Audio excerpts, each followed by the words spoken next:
गिरिराज नाम के राज्य में एक राजा शासन करता था। उसका नाम गिरिराज था। राजा बड़ा ही दयालु और परोपकारी स्वभाव का था। पड़ोसी राज्यों से भी उसके बड़े अच्छे संबंध थे, साथ ही साथ कभी भी भला चाहता था। गिरिराज राजा किसी भी इंसान को दुखी देखता तो उसका हृदय दुखी और द्रवित हो जाता और वो हर समय अपनी पूरी श्रद्धा से लोगों का भला करने की सोचता। एक दिन गिरिराज राजा का जन्मदिन था। उस दिन गिरिराज राजा सुबह सवेरे उठा तो बड़ा प्रसन्न था। गिरिराज राजा अपने सैनिकों के साथ वन में कुछ दूर घूमने निकल पड़ा।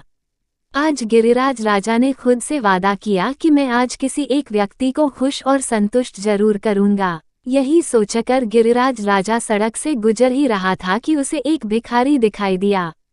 राजा को भिखारी की दशा देखकर बड़ी ही दया आई। उसने भिखारी को अपने पास बुलाया और उसे 5 सोने की मुहरें दी। भिखारी सोने की मुहरें लेके बड़ा खुश हुआ। अभी आगे चला ही था कि वो सोने की मुहरें भिखारी के हाथ से छिटक कर नाली में गिर गया। भिखारी ने तुरंत नाली में हाथ डाला और सोने की मुहरें ढूंढने लगा। राजा को बड़ी दया आई कि ये बेचारा कितना गरीब है। राजा ने भिखारी को बुलाकर और 5 सोने की मुहरें और दे दिया। अब तो भिखारी की खुशी का ठिकाना नहीं था। उसने सिक्का लिया और जाकर फिर से नाली में हाथ डाल के खोई हुई सोने की मुहरें ढूंढने लगा।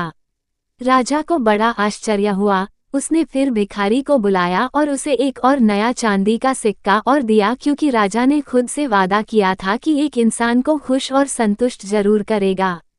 लेकिन ये क्या हुआ? नया चांदी का सिक्का लेकर भी उस भिखारी ने फिर से नाली में हाथ डाल दिया और खोई हुई 5 सोने की मुहरें ढूंढने लगा। राजा को बहुत बुरा लगा। उसने फिर भिखारी को बुलाया और उसे एक और सिक्का दिया। राजा ने कहा, अब तो संतुष्ट हो जाओ भाई। भिखारी बोला, महाराज, मैं खुश और संतुष्ट तभी हो सकूंगा जब मुझे वो नाली में गिरी हुई 5 सोने की मुहरें मिल जाएगी। दोस्तों, हम भी उस कहानी के भिखारी की ही तरह हैं और वो गिरिराज राजा हैं भगवान। अब भगवान हमें कुछ भी दे दे, हम संतुष्ट हो ही नहीं सकते। ये मेरी या आपकी बात नहीं है, बल्कि पूरी मानव समाज और पूरे विश्व की बात है जो कभी संतुष्ट नहीं हो सकता।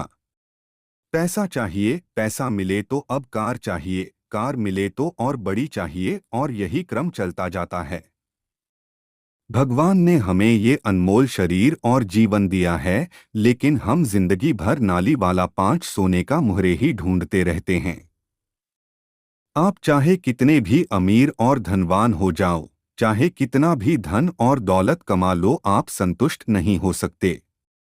इस अनमोल पावन शरीर को पाकर भी हम संसार रूपी नाली से मुहरे ही ढूंढते रहते हैं। दोस्तों, भगवान के दिए इस शरीर रूपी धन का इस्तेमाल दूसरों की मदद के लिए करें।